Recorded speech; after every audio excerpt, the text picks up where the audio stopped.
श्री शिवाय नमस्तुभ्यम। हर हर महादेव। दोस्तों, आप सभी लोग जानते हैं कि 2 अगस्त 2024 को शुक्रवार चतुर्दशी तिथि पर पड़ रही है मासिक शिवरात्रि। दोस्तों, यह जो मासिक शिवरात्रि श्रावण महीने में पड़ने वाला है, क्योंकि यह श्रावण के दिनों में पड़ रहा है, जिसका बहुत ही बड़ा और विशेष महत्व होता है। और ऐसा दिन पूरे साल में सिर्फ एक ही बार आता है। और दोस्तों, आप सभी लोग जानते हो कि मासिक शिवरात्रि का अगर सबसे बड़ा कोई उपाय है तो वह एक छुटकी काले तिल वाला उपाय है। तो दोस्तों, इस मासिक शिवरात्रि के दिन आप लोगों को इस एक छुटकी काले तिल वाले उपाय को जरूर करना है। बहुत सारे लोग होंगे जिन लोगों ने इस उपाय को ना किया हो, मतलब पूरा साल निकल गया, उन्होंने किसी भी दिन इस काले तिल वाले उपाय को ना किया हो। पर दोस्तों, आपके पास एक आखिरी मौका बचा हुआ है, जो कि 2 अगस्त के दिन पड़ने जा रहा है। तो इस दिन आप लोगों को इस वाले उपाय को जरूर कर लेना है। भले ही आपने पूरे महीने भर इस उपाय को ना किया हो, पर अगर आपने इस श्रावण महीने में पड़ने वाली मासिक शिवरात्रि शुक्रवार के दिन अगर इस वाले उपाय को कर लिया, तो आपको इस उपाय को करने का वह फल मिलेगा जिसकी आपने कभी कल्पना भी नहीं करी होगी। इसीलिए आप लोग इस वाले उपाय को एक बार जरूर कर लेना, ताकि आप लोगों के हाथ से यह मौका न जा सके और आपको इस उपाय को करने का फल मिल सके। दोस्तों, यह उपाय पंडित जी ने अपनी अभी की ही श्री शिव महापुराण की कथा में बताया है, जिस उपाय को आज हम आपको बहुत अच्छे से समझाने वाले हैं। इस वीडियो को देखने के बाद इस उपाय को समझने के लिए आपको कोई और वीडियो को देखने की जरूरत नहीं पड़ेगी। तो चलिए दोस्तों, उपाय को शुरू करते हैं। देखिए, यह इस श्रावण महीने की मासिक शिवरात्रि के दिन यह इतना खास होता है, इतना महत्वपूर्ण होता है। देखा गया है कि कभी कभी बड़े बड़े पूजा पाठ अनुष्ठान से जो मनोकामना पूर्ण नहीं होते, वह श्रावण महीने की मासिक शिवरात्रि व्रत के दिन एक छोटे से उपाय करने से ही आपकी मनोकामना पूर्ण हो जाती है। और बहुत सारे लोगों ने इस उपाय को किया भी है और उनको इस उपाय को करने का फल भी जरूर मिला है। अगर आप लोग भी इस उपाय को करना चाहते हैं, तो आप इस उपाय को पहले अच्छे से समझ लेना, सुन लेना, उसके बाद करना। आपको इस उपाय का फल जरूर मिलेगा। और इस उपाय को कर लेने से आपके घर में चाहे किसी भी प्रकार की दुख और समस्या क्यों ना चल रही हो, आपको उसका कारण भी नहीं पता है कि भाई यह समस्या किस कारण से चल रही है। उसका कुछ भी कारण हो सकता है, जैसे पितृदोष हो सकता है या किसी भी तरह का मंगल दोष भी हो सकता है। तो इस दिन आप लोगों को यह वाला उपाय कर लेना है। ये एक ऐसा उपाय है जिस उपाय को अगर किसी विशेष दिन पर किया जाए, तो भाई उस विशेष दिन का जो है वह तो हमें मिलता ही मिलता है, पर हमने उस दिन पर इस उपाय को किया है तो हमें उससे भी बड़ा फल मिलता है, और फल बहुत जल्दी मिलता है, क्योंकि आप इस उपाय को बहुत ही बड़े और विशेष दिन पर कर रहे हो। तो चलिए अब उपाय के बारे में बात करते हैं। लेकिन उससे पहले आप लोगों को यह जानना आवश्यक है कि आखिर यह उपाय किस समय करना है, किसको करना है और कैसे करना है। तो चलिए हम आगे आपको वीडियो में एक एक करके बता देते हैं। लेकिन उससे पहले, अगर आप लोग हमारे चैनल पर पहली बार आए हैं या फिर मेरी आवाज पहली बार सुन रहे हैं, तो हमारे चैनल को सब्सक्राइब जरूर कर लेना और इस वीडियो को लाइक करके कमेंट बॉक्स में श्री शिवाय नमस्तुभयम ओम नमः शिवाय जरूर टाइप कर देना। तो दोस्तों, इस एक छुटकी काले तिल वाले उपाय को हमें इस मासिक शिवरात्रि के दिन कैसे करना है, किसको करना है, किस समय करना है और कहां पर करना है, ये सारे सवालों के जवाब आपको इस वीडियो में मिल जाएंगे। और जो यह वीडियो देखेगा भाई, उसको काले तिल वाला उपाय जरूर करना चाहिए, क्योंकि इस दिन काले तिल के दाने का भी बहुत ही बड़ा और विशेष महत्व होता है। और जब बात आ जाए 11 काले तिल के दाने की, तो यह सोने पर सुहागा वाली बात हो जाती है और यह एक बहुत ही बड़ा उपाय हो जाता है। अब दोस्तों, इस काले वाले तिल उपाय को आखिर करना किसको है, सबसे पहले हम लोग वह बात जान लेते हैं। तो देखो, घर की जो बड़ी माताएं बहनें होती हैं, उन माताओं बहनों में से कोई भी एक बड़ी माता बहन इस वाले उपाय को कर सकती है। और दोस्तों, अगर आप चाहें तो अपने घर में से सभी सदस्यों को भी इस उपाय को करवा सकते हैं। अगर किसी व्यक्ति की खुद की कोई मनोकामना है, खुद की कोई दुख और परेशानी है जो कि वह अपने लिए ही करना चाहता है इस वाले उपाय को, तो वह खुद अपने लिए भी कर सकता है। बाकी अगर कोई घर में से ऐसा है जो कि अपने पूरे घर परिवार की सुख और शांति के लिए यह वाला उपाय करना चाहता है, तो भाई वह भी कर सकता है, उसमें भी कोई दिक्कत वाली बात नहीं है। कहने का मतलब यह है कि इस उपाय को हर एक सदस्य भी कर सकता है और पूरे घर परिवार के सदस्य के लिए घर की बड़ी माताओं बहनों में से कोई एक माता बहन भी कर सकती है। माताएं बहनें अगर घर में उपस्थित ना हो या वह यह वाला उपाय न कर पा रही हो तो फिर घर का कोई बड़ा सदस्य भी इस काले तिल वाले उपाय को कर सकता है, चाहे फिर वह पुरुष ही क्यों ना हो, उसमें कोई भी दिक्कत वाली बात नहीं है। अब दोस्तों, इस एक छुटकी काले तिल वाले उपाय को हमें करना कहां पर है?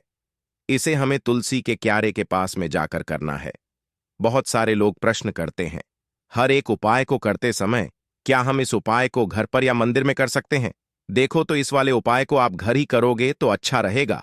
अगर घर पर तुलसी का पौधा नहीं है तो शिव मंदिर में उपाय को करोगे तो भी अच्छा होगा, इस वाले उपाय को। उसके बाद में दोस्तों, जो अगला प्रश्न निकल कर आता है वह यह आता है इस उपाय को लेकर कि आखिर इस उपाय को हम किस समय करना है, सुबह के समय करना है कि शाम के समय करना है? तो देखो, इस वाले उपाय को आप लोग सुबह के समय भी कर सकते हो और शाम के समय प्रदोष काल में भी कर सकते हो। अब अगर आप पूछो कि पंडित जी सबसे उत्तम समय कौन सा रहेगा इस एक छुटकी काले तिल वाले उपाय को करने का, तो हम आपसे बस यही कहेंगे कि इस उपाय को आप शाम के समय करेंगे तो ज्यादा बेहतर होगा। बाकी अगर सुबह के समय भी करेंगे तो भी अच्छा होगा, उसमें कोई भी दिक्कत वाली बात नहीं है। तो अब दोस्तों, जो अगली सबसे बड़ी और महत्वपूर्ण बात आती है वह यह आती है कि सुबह अगर हम उपाय को करेंगे तो हमें कितने बजे से लेकर कितने बजे तक के बीच में करना है, और शाम के समय प्रदोष काल में करेंगे तो हमें कितने बजे से लेकर कितने बजे के बीच में करना है। तो देखो, सुबह जितनी जल्दी हो सके आप उपाय को करने की कोशिश करना। बाकी अगर किसी कारणवश लेट भी हो जाओ, थोड़ी देर भी हो जाए, तो 10 या 11 बजे तक भी आप उपाय कर लेना, पर 12 बजे से ज्यादा देरी ना हो, ठीक है? इस बात का ध्यान रखना। उसके बाद में दोस्तों, अगर शाम के समय प्रदोष काल की बात करें, प्रदोष काल का जो समय होता है वह शाम के 6-7 बजे से शुरू हो जाता है। मतलब शाम के 6,000 बजे से लेकर 7,000 बजे के बीच का जो समय होता है यह समय प्रदोष काल का समय होता है। पर अभी जो मौसम चल रहा है, इस मौसम में जो है शाम बहुत देरी से होती है, तो आप इस उपाय को 7 या 8 बजे के बीच में भी कर सकते हो। मतलब शाम के 6 बजे से रात 8 बजे के बीच में आप कभी भी इस वाले उपाय को कर सकते हो, उसमें कोई भी दिक्कत वाली बात नहीं है। परंतु शुक्रवार के दिन कोशिश करना कि समय के अंतर्गत ही कर लो। किसी कारणवश न कर पाओ तो थोड़ा देरी से भी कर सकते हो, आपको उपाय का फल जरूर मिलेगा।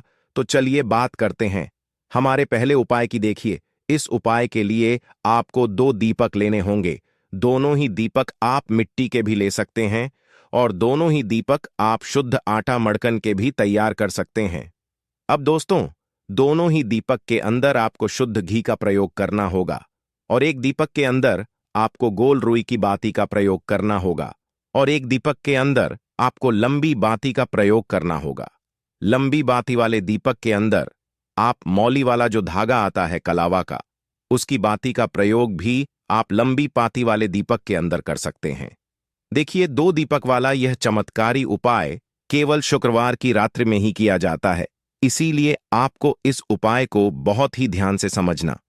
इसी के साथ में आपको एक छुटकी काले तिल के दाने लेना है और इसी के साथ में आपको मात्र एक छुटकी हल्दी भी लेनी होगी। अब दोस्तों, यह सभी सामग्री लेकर के आपको रात्रि के समय पहुंच जाना है अपने घर में। जहां कहीं भी तुलसी जी का पौधा, तुलसी माता का निवास स्थान है, वहां पर देखिए दोस्तों, सबसे पहले तो आपके पास जो एक गोल बाती का दीपक, उसे आपको तुलसी जी के वहां पर प्रज्वलित करना है। दीपक को प्रज्वलित करते समय आपको ओम नमो भगवते वासुदेवाय इस मंत्र का 11 बार जाप कर लेना है। अब देखिए दोस्तों, आप जो एक छुटकी काले तिल के दाने लेकर के आए हैं, उन्हें आपको अपने सीधे हाथ में रखना है और जो आपने गोल बाती वाला दीपक प्रज्वलित किया है माता तुलसी जी के वहां पर, उसके ऊपर से आपको इन एक छुटकी काले तिल को गड्डी की दिशा में घुमाना है। आपको अपना नाम और अपनी गोत्र को बोल देना है और फिर आपको इन काले तिल को उससे जलते हुए दीपक के अंदर डाल देने हैं। देखिए, काले तिल भगवान विष्णु के पसीने से उत्पन्न हुए हैं और जब भी हम यह दीपक की रात्रि में प्रज्वलित करते हैं तो इससे हमें हमारे कर्ज में राहत मिलती है, हमारे जीवन में धन प्राप्ति के नए नए मार्ग खुलते हैं। हमारा अगर कोई भी कार्य रुका हुआ है तो वह भी परिपूर्ण होता है। देखिए, गोल बाती का जो दीपक है, विशेषकर हम माता तुलसी के वहां पर भगवान विष्णु और माता लक्ष्मी के निमित्त प्रज्वलित कर रहे हैं। इस प्रकार से आपको यह दीपक प्रज्वलित कर देना है। अब जो आपके पास लंबी बाती का दीपक है, एक छुटकी हल्दी है, तो इससे आपको लेकर के पहुंचना है अपने घर के मंदिर में। आपके घर के मंदिर में माता लक्ष्मी की जो भी प्रतिमा ही मूर्ति है, उनके सामने सबसे पहले तो आपको यह लंबी बाती का दीपक रखना है। फिर आपको दीपक को प्रज्वलित कर देना है। दीपक को प्रज्वलित करते समय आपको ओम महालक्ष्मी नमः इस मंत्र का जाप करते रहना है। अब दोस्तों, आपके पास जो एक छुटकी हल्दी है, उसे आपको अपने सीधे हाथ में रखना है और इस एक छुटकी हल्दी को आपको उस दीपक के ऊपर से 11 बार घड्डर महालक्ष्मी नमः मंत्र का जाप करते रहना है और इस एक छुटकी हल्दी को आपको उसे दीपक के अंदर डाल देना है। देखिए, एक छुटकी हल्दी वाला जो दीपक है आपके जीवन से दुर्भाग्य को समाप्त करता है। माता लक्ष्मी की आपको कृपा प्राप्त करवाएगा। धन प्राप्ति के आपके जीवन में नए नए मार्ग बनाएगा। देखो, अगला उपाय है, वह भी बहुत ज्यादा खास है। तीनों उपाय को आप जरूर सुनना, क्योंकि जो आपको अच्छा लगे वह उपाय आप कर सकते हैं। देखिए, इस उपाय के लिए आपको 2 हरी इलायची लेनी होगी। हरी इलायची आपको साबुत लेनी है, खंडित नहीं होनी चाहिए। और इसी के साथ में आपको मात्र थोड़ा शहद लेना है। शहद आपको मात्र आधा चम्मच या फिर उससे भी कम ले लेना है। और इसी के साथ में आपको एक दीपक ले लेना है। दीपक आप चाहे तो मिट्टी का भी ले सकते हैं और आप चाहे तो शुद्ध आटा मढ़कर उसका दीपक भी आप तैयार कर सकते हैं। इस दीपक के अंदर आपको मौली का जो धागा आता है, कलावा का, उसकी बाती का प्रयोग करना होगा। यानी कि इस दीपक के अंदर आपको लाल रंग की बाती का प्रयोग करना होगा और इस दीपक के अंदर आपको शुद्ध घी का प्रयोग करना होगा। अब यह सारी सामग्री लेकर के आपको अपने घर में जो भी मंदिर है वहां पर पहुंच जाना है और आपको माता लक्ष्मी के किसी भी स्वरूप के सामने बैठ जाना है। अगर माता लक्ष्मी की फोटो है, माता लक्ष्मी की प्रतिमा है, तो उनके सामने आपको बैठ जाना है। अगर माता पार्वती की प्रतिमा है तो उनके सामने आपको बैठ जाना है। यानी कि किसी भी माता के स्वरूप के सामने आपको बैठ जाना है। अब देखिए, सबसे पहले तो आपको माता रानी के सामने थोड़ी सी चावल की ढेरी बना देनी है। यानी कि थोड़ी सी अक्षत के दाने आपको माता रानी के सामने रखना है। उसके बाद आप जो एक दीपक लेकर के गए हैं, उस दीपक को आपको उन्हीं चावल के दानों के ऊपर रख देना है और फिर इस दीपक को आपको माता रानी के सामने प्रज्वलित कर देना है। देखें, इस दीपक को प्रज्वलित करते समय आपको ओम महालक्ष्मी नमः इस मंत्र का लगातार जाप करते रहना है। दीपक को प्रज्वलित करने के बाद आप जो 2 हरी इलायची लेकर के गए हैं, उसमें में से एक हरी इलायची को तो आपको उसी दीपक के अंदर डाल देनी है और वहीं पर आपको कम से कम 21 बार ओम महालक्ष्मी नमः इस मंत्र का जाप कर लेना है। अब आपके पास जो शहद है और एक हरी इलायची है, उसे सीधे आपको लेकर के पहुंच जाना है। भगवान शिव के मंदिर में पूज्य गुरु जी ने बताया है कि यह उपाय आपको सिर्फ और सिर्फ शाम के समय ही करना होगा। शाम को जब भी सूर्यास्त का समय होता है तो उस समय आपको यह उपाय करना है। लेकिन सबसे पहले तो आपके पास जो एक हरी इलायची है, उसे आपको उस शहद के अंदर अच्छे से डुबो देना है। यानी कि शहद का लेपन उसे हरी इलायची के ऊपर चारों तरफ आपको कर देना है। अब यह जो शहद से युक्त हरी इलायची है, इससे आपको भगवान शिव के शिवलिंग पर अर्पित कर देनी है और आपको वो श्री शिवाय नमस्तुभयम इस मंत्र का लगातार जाप करते रहना है। फिर इसके बाद आपको एक लोटा जल भी अपने साथ लेकर के जाना। तो यह एक लोटा जल भी आपको धीरे धीरे शिवलिंग पर समर्पित कर देना है और आपको श्री शिवाय नमस्तुभ्यं इस मंत्र का जाप करते रहना है। फिर इसके बाद आपको अपने घर आ जाना है। इस प्रकार से आपको यह उपाय कर लेना है। तो चलिए दोस्तों, जान लेते हैं गुरु जी द्वारा बताए गए दूसरे उपाय के बारे में। देखिए, इस उपाय के लिए आपको लेना है 11 चावल के दाने। गुरु जी ने कहा है, चावल के दाने खंडित नहीं लेने हैं, बिल्कुल साबुत होने चाहिए। उसके साथ में आपको लेना है एक बेलपत्र। बेलपत्र का भी एक नियम है, अगर आपके पास बेलपत्र नहीं है तो आप शिवलिंग से उठाकर उसको पुनः शुद्ध जल से धोकर इस्तेमाल कर सकते हैं। इस प्रकार आपको बेलपत्र लेना है। इसके बाद आपको एक लोटा जल लेना है। अब यह सब सामग्री लेकर आपको जाना है।